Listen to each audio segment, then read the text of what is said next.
Welcome back, fam. Welcome back to the channel. Today what we're gonna be doing, we're gonna dye some soles. I've already cleaned the shoes. I'm gonna show y'all some pictures of how they look dirty right now.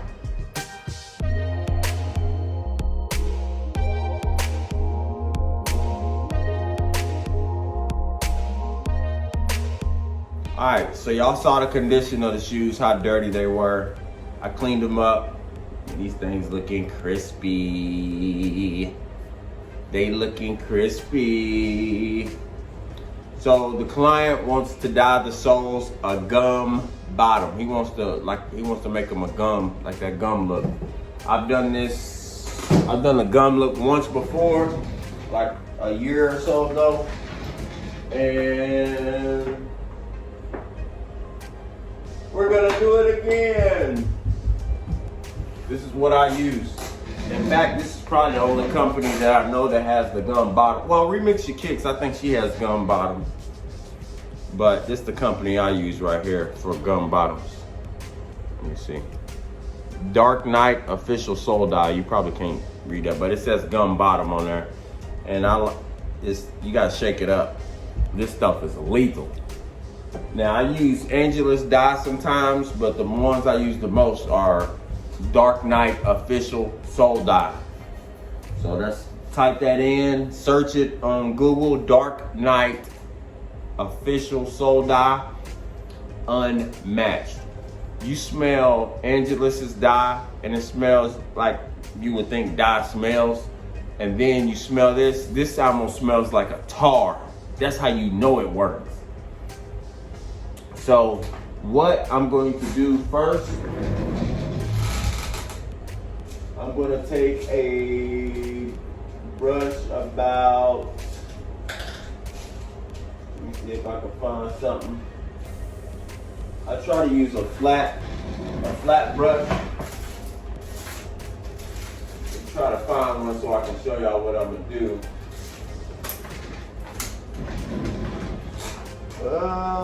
Let's see. Boom. All right.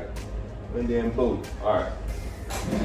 So I don't clean my brushes like I should, but I clean them when I'm going to use them. So after I finish using my brush, I just put it back in the thing. So it has paint on there. So I just let it sit in some acetone for about a minute and it'll loosen that paint off, and I just rub it on like a dish towel or something, and then it gets it back right. But the reason why I'm telling you all that, I'm going to use a brush about this size to hit my edges first. Because one thing about dye, if you let it bleed, if you get a whole brush full of dye and you paint like this, it will bleed onto this white and it ain't coming out. So that's what, when people ask, hey man, does that dye stay on? Yes, it does. It will bleed and it will get on your shoe. And if you're doing shoes for other people, you have ruined them. So what I've learned is take a small paintbrush and hit your edges first. And just kind of make an outline so you don't have to get close to that edge no more. So you're taking a small paintbrush and you dye the edges. Take your time, don't rush.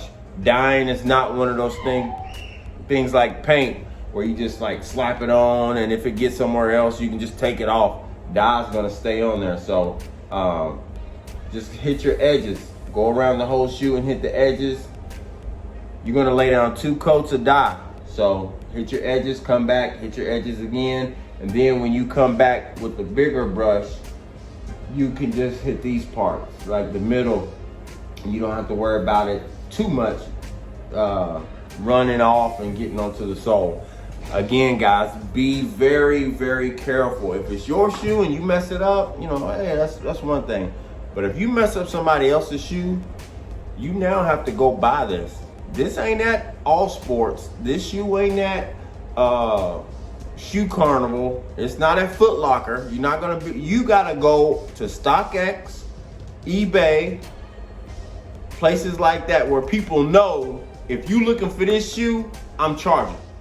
So they're not gonna take it easy on you. Hey man, let me get this for $100. Nope.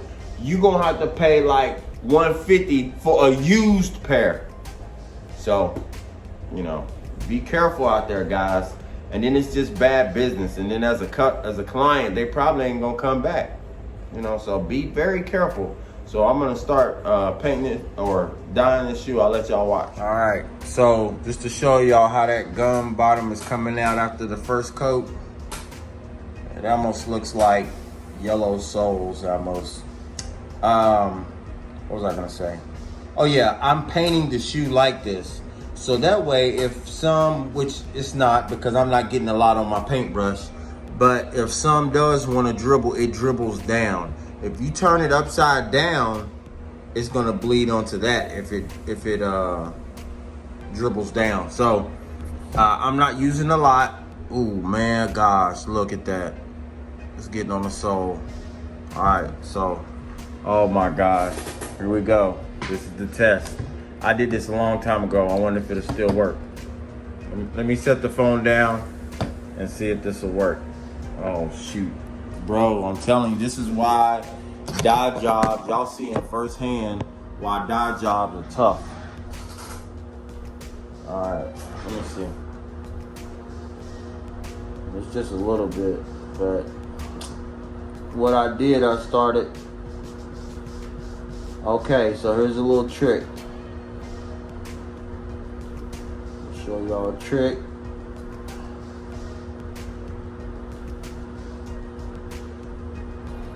Let me get it off first. My heart's beating. I always smell my acetone for some reason just to make sure that it's on there.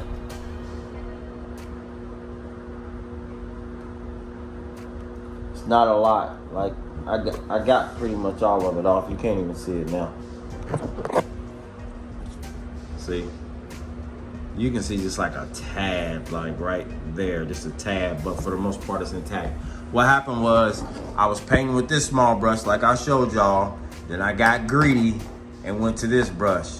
I was like, well, let me paint it because it'll be a little faster. I got greedy. Guys, stick with your small brush on the outside. Paint all the outside all the way around with the small brush. Then when it comes time to paint the bottom after it's dried and stuff like that, then go with the big brush. I shouldn't have got greedy. I got greedy and look what happened. So that small brush keeps everything in order. So boom, keep that in mind, y'all. Yo, so the joint is done. Yes, yes, yes. The gum bottom came out perfect. Perfect. Boom. All right, so a couple of different things. You are gonna get to a point where you're gonna need to paint the bottom. Be very careful. Don't soak your brush in the dye so that it goes through these ridges and goes down on that white part. Don't do that. Only get a little bit on your brush. That's step one, or tip one, I should say.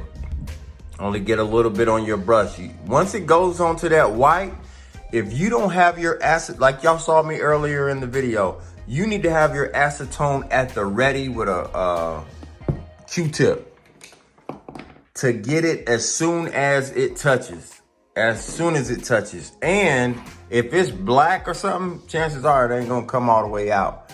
And it needs to be just a little bit. I mean, if you get a lot, then hey, you messed it up. So also too, I didn't do it on my shoe, but you want to take a cotton ball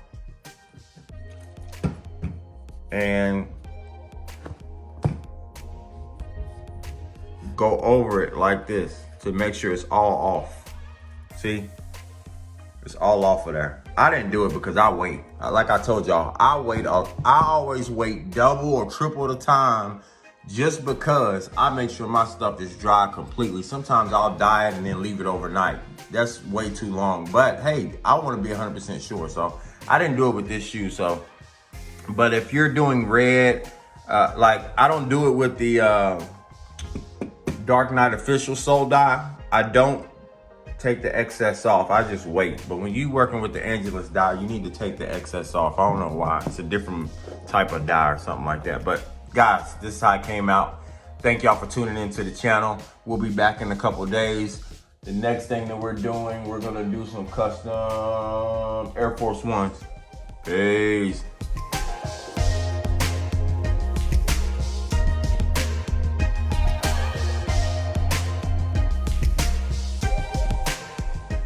Y'all see that black on there? I had to go back and dye again. Cause I went back and I was gonna text the dude, hey man, your shoes are finished. Let me turn this off. I was gonna text him, hey man, your shoes are finished. They look beautiful, man. They look excellent. And I looked at the text message and it said I wanted to be black. And I'm like, oh shoot. So I got to working in a hurry. But as y'all can see, they black. I had to dye them black. But they came out nice. So excellent, man. Again, Dark Knight official sold out is what y'all need to be using. That stuff's perfect.